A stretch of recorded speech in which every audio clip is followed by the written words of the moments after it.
Welcome to SB Audio Works, where words come alive and tales unfold in every corner of the globe.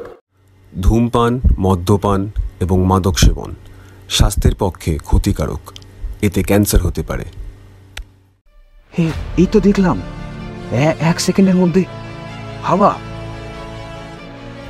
এই জ্যোৎস্নায় আলোকিত উপত্যকা থেকে কয়েক সেকেন্ডের মধ্যে কেউ পালাতে পারবে না আমাদের চোখ এড়িয়ে। এ অসম্ভব।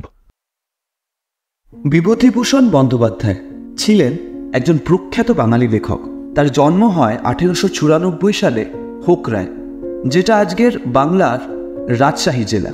তিনি তার সারা জীবনকাল পশ্চিমবঙ্গে কাটিয়েছেন। তার প্রধান কাজগুলির মধ্যে অপেরার অন্ধকার ও পথের পাঁচালী অন্যতম। তিনি প্রশংসিত হয়েছেন তার শৈলী এবং প্রকৃতির বিবর্ণনার জন্য। তার লেখার অসাধারণ প্রাকৃতিক সৌন্দর্য ও মানব জীবনের দৃশ্যগুলি যেভাবে তিনি ফুটিয়ে তুলেছেন, তার জন্য তিনি আজও প্রশংসিত। তাছাড়াও তার চিত্রকলা ও প্রকৃতি প্রেম এবং লোকজীবনের অধ্যয়ন যেভাবে তিনি করেছেন, তা আজও বিস্ময় ফুটিয়ে তোলে। Welcome to the world of SB originals.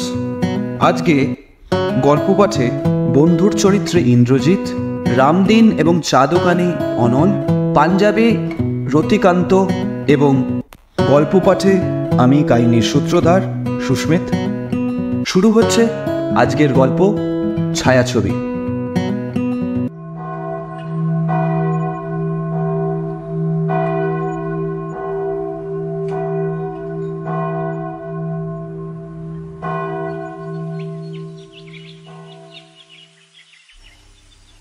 আজ যে ঘটনার কথা বলবো সেটি একটি বন্ধুর মুখে শোনা।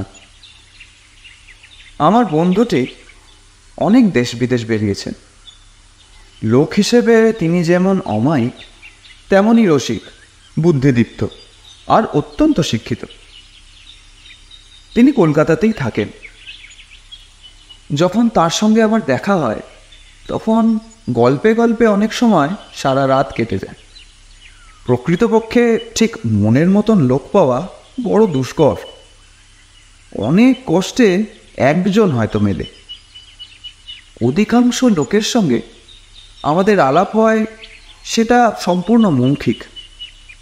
তাদের সঙ্গে আমাদের হয়তো ব্যক্তিগত অভ্যাসে, চরিত্রে, মতে, ধর্মবিশ্বাসে বা বিদ্যায় যথেষ্ট তফাৎ।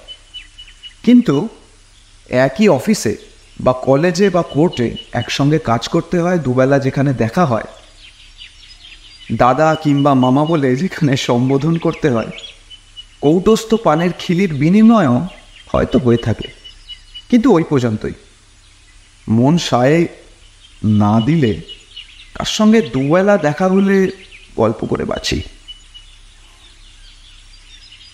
কোনো নিরালা বাদল দিনে অফিসের হরিপদদার সঙ্গে খুব কাম্য বলে মনে হবে না।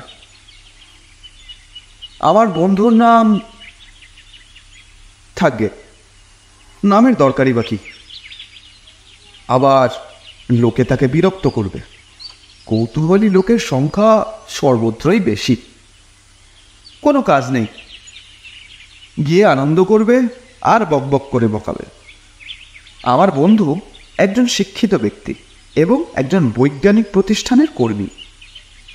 হাতে পয়সা এবং কলকাতায় বাড়ি দুই আছে।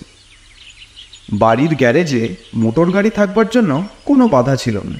কিন্তু আমার বন্ধু আড়ম্বর বিলাসিতা একদম পছন্দ করেন না।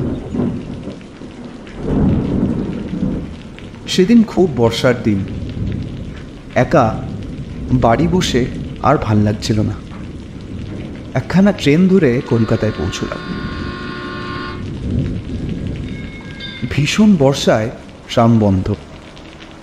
বাস কদাচিৎ দু একটা চলছে। জল ভেঙে হেঁটে বন্ধুর বাড়ি গিয়ে পৌঁছলাম। বন্ধু আমায় দেখে অত্যন্ত খুশি হলেন, বলাই বাহুল্য। তখনই গরম চা ও খাবারের ব্যবস্থা হলো। পরস্পরের কুশল জিজ্ঞাসার ভদ্রতা বাদ গেল না। তার বৈঠকখানার গদিয়াটা আরাম কেদারায় ততক্ষণে বেশ হাত পায়ে নিয়ে বসে পড়েছি। সন্ধ্যার পরে আবার সজোরে বৃষ্টি নামল। বেশি ঠান্ডা বোধ হওয়াতে পাখা বন্ধ করতে হলো। বন্ধুর আতিথেয়তা আমার সুপরিচিত। তিনি বললেন, এই চলো দোতলার ঘরে যাওয়া যাক, ওখানে স্টোভ আছে, একটু খিচুড়ি চড়িয়ে দিই, সঙ্গে ডিম আছে আর আলু আছে। এই বৃষ্টিতে আর কেউ আসবেও না। চমৎকার। একটু মাছ দেখতে পাঠাবো নপুয়াকে, এখানে কিন্তু খুব ভালো মাছ পাওয়া যায়। না না, কোনো দরকার নেই, আমার এতেই হয়ে যাবে। এই চলো ওপরে ঘরে চলো, রাতে নয় খাওয়া দাওয়া সেরে নিয়ে এখানে শুতে আসবে। নইলে আর যাচ্ছি কোথায়? ভায়া, যেতে চাইলেও যে যেতে দেওয়া হবে না তোমায়। ওপরের বসার ঘরটিতে বন্ধুর লাইব্রেরি, দেয়ালের গায়ে সারি দেওয়া কাঁচের আলমারি, সাধারণত বিজ্ঞান ও ইতিহাসের বইয়েই ভর্তি। দেয়ালে বড় বড় অয়েল পেন্টিং, প্রতিকৃতি নয়, সবই ল্যান্ডস্কেপ। ভালো চিত্রকরের হিমালয় অঞ্চলের দৃশ্য। আমার বন্ধু হিমালয়কে অত্যন্ত ভালোবাসেন। হিমালয় অঞ্চলের ভৌগোলিক তত্ত্ব তার নখদর্পণে। অনেক দিন রাত্রে হিমালয় ভ্রমণের নানা মনোরম গল্পে কখন রাত্রি কেটে গিয়েছে টেরও পাইনি। ওপরের ঘরে যখন গিয়ে বসলাম, তখন টেবিলের ওপর একখানা ছবিওয়ালা বই খোলা পড়ে আছে। বন্ধু হাতে নিয়ে বললেন, এই যে এটা দেখেছো, এটা হিমালয়ান জার্নাল, স্যান হেডিনের ভ্রমণ বৃত্তান্ত নিয়ে বেরিয়েছে। অনেক তথ্য দেওয়া আছে, প্রচুর ছবিও আছে, অনেক কিছু জানা যায় এটা দেখলে। কোথাকার? কোথাকার? সে এটা হলো দ্য হেভেন অন আর্থ, ভূস্বর্গ, কাশ্মীর। এমন শৌখিন স্থানে স্যার হোডিন বেড়াতেন তা তো জানতাম না। কোথায় তাকলা মাকান আর কোথায় কারাকোরাম? চমৎকার দৃশ্য বর্ণনা করেছে, দেখলে বুঝবে। দেখবার চোখ ছিল ভদ্রলোকের। 100 বার সত্যি। তারপর আমাদের গল্প আরম্ভ হলো, প্রধানত কাশ্মীর নিয়ে। কাশ্মীর আমার বন্ধুদের জীবনে একটি তীর্থক্ষেত্র। অনেকবার তিনি ক্লান্ত নাগরিকের মন ও চক্ষুকে বিশ্রাম দেওয়ার জন্য দেশ বিদেশে ভ্রমণে বেরোতেন। আমি জানি কাশ্মীরে গিয়েছেন অনেকবার। কাশ্মীরের কথায় সাধারণত তিনি পঞ্চমুখ হয়ে পড়েন।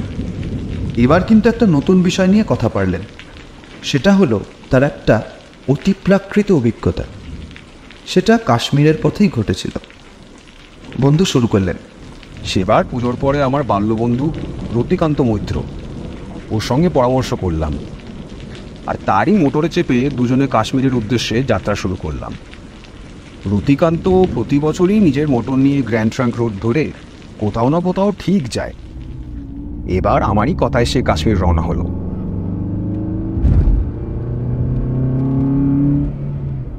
পথের আনন্দ কষ্ট ভোগ করতে করতে আমরা দিল্লি গিয়ে পৌঁছালাম। সেখানে দিন 2 বিশ্রাম করে আমরা আবার মোটর ছাড়লাম। বাকি পথটুকুও বেশ কাটল।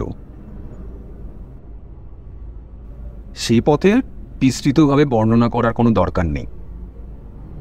কোয়ালায় পৌঁছালাম দিল্লি থেকে রওনা হওয়ার 3 দিন পরে, সন্ধ্যার দিকে। বেশ অনেকটা রাস্তা পার করে এসে আমরা সকলে খুব ক্লান্ত হয়ে পড়েছিলাম। কোহালার বাজারে একটি চায়ের দোকান দেখে আমরা সেখানে মোটর থামালাম। তারপরে আমি আর রতিকান্ত দুজনেই সেখানে চা খেতে ঢুকি। গাড়িতে রইল ক্লিনার রামদিন ও ভৃত্য নাথুবাগ। নাথুবাগ নামটা অবাঙালির মতো শোনালেও প্রকৃতপক্ষে ওর বাড়ি কিন্তু মেদিনীপুর জেলার তমলুক মহকুমায়, এবং সে বাংলা ছাড়া অন্য কোনো প্রদেশের ভাষা জানেও না, বলতেও পারে না এবং বোঝেও না। কোহালায় এসে তো পড়লাম, কিন্তু এখানে এসে থাকার আগে থেকে কোনোই বন্দোবস্ত আমাদের করা হয়নি। যে দোকানে চা খাচ্ছিলাম সেখানকার মালিককেই জিজ্ঞেস করলাম আশেপাশে কোথাও হোটেল বা গেস্ট হাউস আছে কিনা।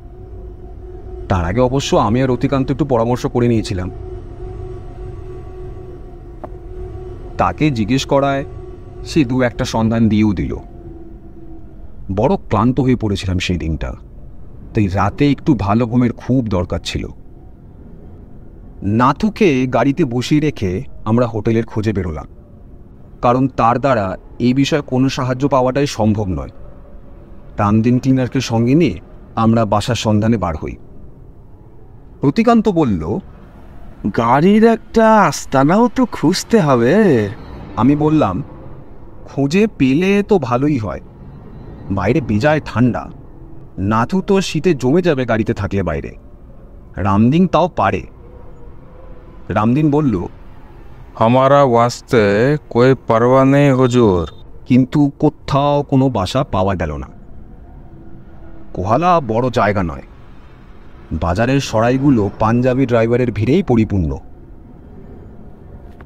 অনেক খোঁজাখুঁজি করার পরে এক দোকানদারকে জিজ্ঞেস করে তার দোকানের পেছনের দিকে একটা ঘরের খোঁজ পাই, কিন্তু সে ঘর এতই অপরিষ্কার ও আলো বাতাসহীন যে সে ঘরে রাত কাটানো আমাদের পক্ষে সম্ভব নয়। তাছাড়া সেই ঘরে থাকতে গেলে আমাদের মোটরটা বাইরেই পড়ে থাকবে, আর রামদিন মুখে বলছে বলুক, তাই বলে আমরা তো ওকে আর এই হিমবর্ষী রাতে বাইরে শুতে দিতে পারি না। রতিকান্ত জিজ্ঞেস করল, এইবারে উপায়? আমি বললাম, আমি এর আর কি উপায় বলবো। তারপর আমি আর রতিকান্ত মিলে কিছুক্ষণ পরামর্শ করলাম। পরামর্শ করে দেখলাম সেই চায়ের দোকানির কাছেই আবার যেতে হবে আমাদের। সেই দোকানদারকে গিয়ে এমনভাবে ধরা হলো যেন ওই পার্বত্য দেশে সেই আমাদের একমাত্র রক্ষক ও অভিভাবক। তারই মুখ চেয়ে আমরা বাড়ি থেকে এসছি এই 2000 মাইল রাস্তা অতিক্রম করে।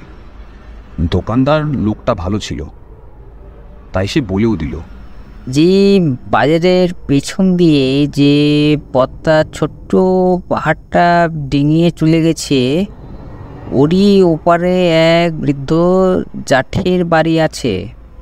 সে বাড়িতেই অনেক সময় লোকজন আশ্রয় দেয়। আপনারা ওখানে একবার দেখতে পারেন বাবুজি। আমরা দুজনে দোকানদারের কথা মতো সেখানে গিয়ে পৌঁছালাম। গিয়ে দেখি একটা কাঠের দোতলা। দেখে মনে হয় একসময় বাড়ির মালিকের অবস্থা বেশ ভালোই ছিল। আমাদের অনেক ডাকাডাকির পর দরজা খুলে গেল। বেরিয়ে এলেন একজন বৃদ্ধ দাড়িওয়ালা লম্বা পুরুষ ব্যক্তি। রুক্ষ গলায় উনি জিজ্ঞেস করলেন, ओ भाई, किस लिए हल्ला मचा रहे हो? कौन हो? कौन तुम लोग? আমি আর রতিকান্ত বিনীতভাবে আমাদের আসবার কারণ তার কাছে ব্যক্ত করলাম। আমরা নিরীহ পথিক মাত্র, কোনো গোলমাল করা আমাদের উদ্দেশ্য নয়, আপনি চিন্তা করবেন না। किधर से আসছেন আপনারা? অবশ্য হিন্দিতেই বলেছিল কথাটা। আমরা বললাম, আমরা কলকাতা থেকে আসছি। না না না না না, ঘোর ভাড়া তো আমি দিই না, একদম একদম দিই না। না, আমরা অনেক দূর থেকে সেই অনেকটা রাস্তা অতিক্রম করে এসছি, খুব ক্লান্ত হয়ে পড়েছি। মেহরবানি করে একটু জায়গা দিতেই হবে আমাদের। কোন বললো যে এখানে আমার জায়গা আছে? কোহালার বাজারে খোঁজ খবর করতে করতে এই আপনার খোঁজ পেলাম। না না না না না না, এখানে তো আমি ঘর ভাড়া দিই না। না। আচ্ছা, ঘর ভাড়া নাই বা দিলেন, একটু আশ্রয় দিন খালি। বৃদ্ধ একটুখানি ভেবে বললেন, কজন লোক আছে আপনাদের সঙ্গে? আমরা মাত্র 4 জনই, তবে একজন ওই মোটরে শুয়ে রাত কাটিয়ে দেবে। দেখুন বাবু, একখানা ঘরের বেশি তো আমি দিতে পারবো না, তাতে আপনারা যেভাবে বুঝে নেবেন বুঝে নিন। আচ্ছা, আমরা তাই কৃতজ্ঞতার সঙ্গে গ্রহণ করব। আমরা বিস্ময়ের সঙ্গে বৃদ্ধকে অনুসরণ করলাম। উনি আমাদের নিয়ে সিঁড়ি বেয়ে দোতলায় উঠতে লাগলেন। বাড়িতে কোনো স্ত্রীলোক আছে বলে আমাদের মনে হলো না। সিঁড়ি দিয়ে উঠে বাঁ দিকের ঘরে উনি আমাদের নিয়ে গিয়ে বললেন, আচ্ছা, এই ঘরটা তো আমি দিয়ে দিতে পারি, আর কোনো ঘর আমাদের কাছে নেই। কার্পেট পেতে নিবেন, বাইরের টুবে জল আছে, তবে গরম জল তো আমি দিতে পারবো না। কিন্তু বৃদ্ধ কিন্তু বলেই চুপ করে গেলেন। আমাদের ভয় হলো পাছে সে আবার মত না বদলে দেয়। তখন আমরা দুজনেই জোর দিয়ে বললাম, আপনাকে অশেষ ধন্যবাদ, বড় মেহেরবানি আপনার। চমৎকার ঘরটি, চমৎকার, খুব সুন্দর। আপনাদের জিনিসপত্র কোথায় আছে? আমাদের সব জিনিসপত্র গাড়িতেই আছে, আর দুজন লোকও গাড়িতেই। তাদের একজনের সাথে তাহলে মালগুলো নিয়ে আসি। আপনারা কি খাবেন রাত্রে? এখানে তো খাওয়া দাওয়ার ব্যবস্থা হবে না। না না, তার কোনো দরকার নেই, আমরা দোকান থেকেই কিছু আনিয়ে নেব। ঠিক হ্যাঁ, ফের রব রক্ষা। এই বলে বৃদ্ধ নিচের ঘরে অগ্রসর হলেন। আমি বললাম, চলুন আমরাও নিজেই যাই, বাজারে যেতে হবে। আধ ঘন্টা পরে আমরা আবার এসে ঘরে বিছানাপত্র পেতে নিলাম। রামদিন গাড়িতেই ছিল। রতিকান্ত অত্যন্ত ক্লান্ত হয়ে পড়েছিল। তারই অনুরোধে আমি আলো নিভিয়ে তার শোয়ার বন্দোবস্ত করে দিলাম। তারপর আমি নিজে এসে বারান্দায় দাঁড়ালাম। বাজারের রাস্তার সামনের ছোট পাহাড়ের মাথা ডিঙিয়ে যে উপত্যকায় নেমেছে, তার এপারে হলো এই ছোট্ট দোতলা কাঠের বাড়িটি। সামান্য জ্যোৎস্নার আলো এসে পড়েছে। সামনের নিম্নভূমি অর্থাৎ উপত্যকার বেটে ওক, চিনার ও সরল গাছের ফাঁকে ফাঁকে জ্যোৎস্নার কি অপূর্ব শোভা। বাতাস বেশ শীতল। এই সুন্দর বনআবৃত উপত্যকার শান্ত কুটিরখানি সারা রাত জেগে ভোগ করি। এই যেন আমার মনের গূঢ় বাণী। কিন্তু শরীর মানল না। পথক্লান্ত দেহ এলিয়ে পড়তে চাইল বিছানায়। অগত্যা শয্যার আশ্রয় নেওয়া ছাড়া গত্যন্তর রইল না। বিছানায় শোয়ার সঙ্গে সঙ্গে ঘুমিয়ে পড়লাম। গভীর রাতে ঠিক কপ্রহর মনে নেই, হঠাৎ আমার ঘুম ভেঙে গেল। আমি জেগে উঠে বিছানার ওপরে বসলাম। কি একটা যেন আমি ঘুমের ঘরে শুনতে পাচ্ছিলাম।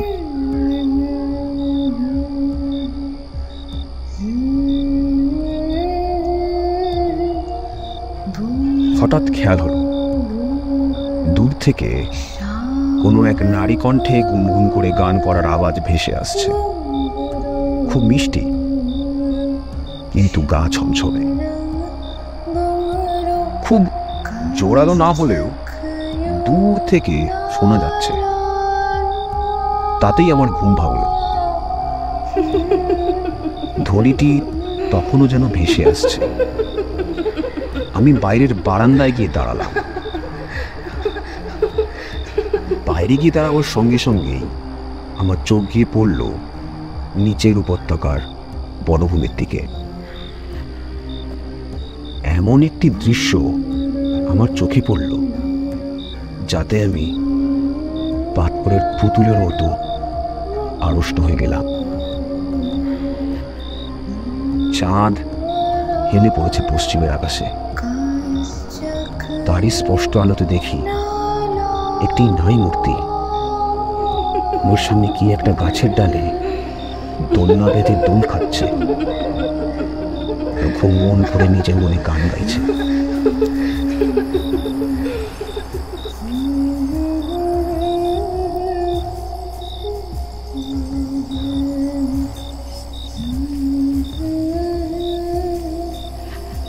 ভালো করে চেয়ে দেখলাম, হ্যাঁ, নারী বটে, বেশ সুন্দরী নারী। 22-23-এর মধ্যেই বয়স হবে।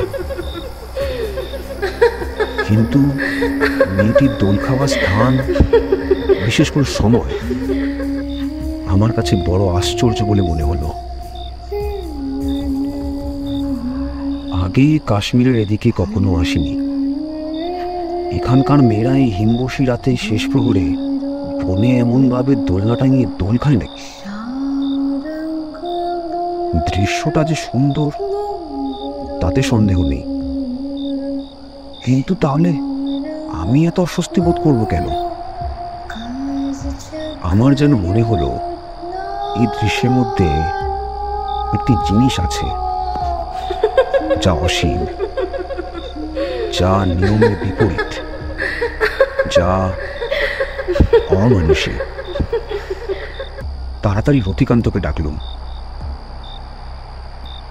সেও যখন বাইরে এলো তখনও মেয়েটা দোল খাচ্ছে। রতিকান্তকে বললাম, ও ও কে ভাই, ও কে? সে অবাক হয়ে চোখ রোগড়ে বলল, তাই তো। এখানকার মেয়েরা ওরকম করে নাকি? তা তা আমি তো জানি না।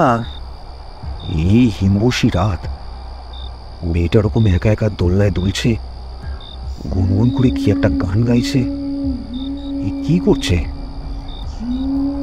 রতিকান্ত অনেকক্ষণ চেয়ে থেকে হঠাৎ ভয় পেয়ে বলে উঠল, ওকে ওকে দোলনার দোলনার দড়ি কই?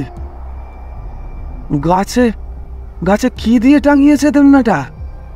হ্যাঁ, ভালো করে চেয়ে দেখলাম আমি, সত্যি তো দোলনার দড়ি কই। এই দোলনা কি করে দুলছে? দোলনার দড়ি কি এতই অস্পষ্ট যে চাঁদের আলো তো দেখা যাচ্ছে না? সরু তার হলেও দেখা যাবে এই আলোতে, কিন্তু তার বা দড়ি কিচ্ছু নেই, শূন্যে ঝুলছে দোলনা। আমি যেন এক প্রকার সম্মোহিত হয়ে চেয়ে রইলাম।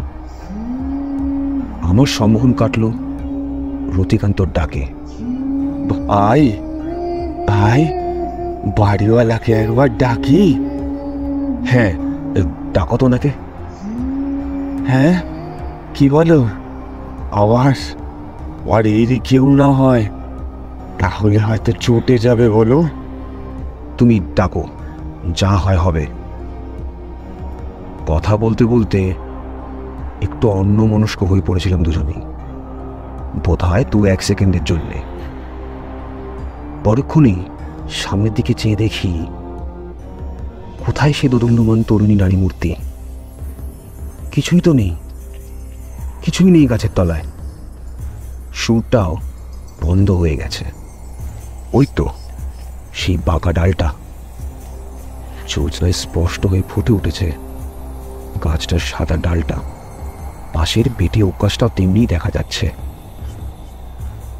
কিন্তু কেউ কোথাও নেই। গাছের তলা একদম ফাঁকা। রতিকান্ত চমকে উঠে বলল, ও কি? কোথায় গেল? কোথায় গেল? তাই তো, ওই গেল। আশেপাশে কোথাও আশেপাশে নেই তো? হ্যাঁ, এই তো ছিল, এই তো দেখলাম 1 সেকেন্ডের মধ্যে হাওয়া। এই জ্যোৎস্নায় আলোকিত উপত্যকা থেকে কয়েক সেকেন্ডের মধ্যে কেউ পালাতে পারবে না আমাদের চোখ এড়িয়ে। এই অসম্ভব। বাজারে যাওয়ার ওই পায়ে চলার পথ ছাড়া যাবার তো আর কোনো রাস্তা নেই। পেছনে উঁচু পাহাড়, আর বনের নিচে আগাছার জঙ্গলও নেই বাংলাদেশের মতো। বেশ পরিষ্কার তলা দেখা যাচ্ছে জ্যোৎস্নায়। এত অল্প সময়ের মধ্যে আমাদের চোখ এড়িয়ে লুকানোটা সম্ভব নয়। এই কি ঘটল? মেয়েটি কোথায় গায়েব হয়ে গেল? এসব ভাবছি। হঠাৎ রতিকান্ত প্রশ্ন করল আমায়,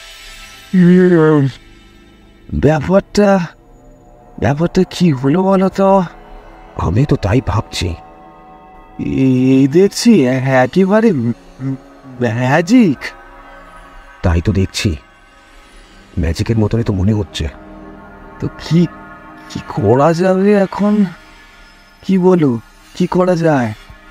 কি আর করবো আমরা, চলো আবার গিয়ে ঘুমাই। রাত বড় বেশি ছিল না। ঘণ্টাখানে ঘুমিয়ে উঠে রতিকান্ত আর আমি দেখি নাথুর তখনও নাক ডাকছে।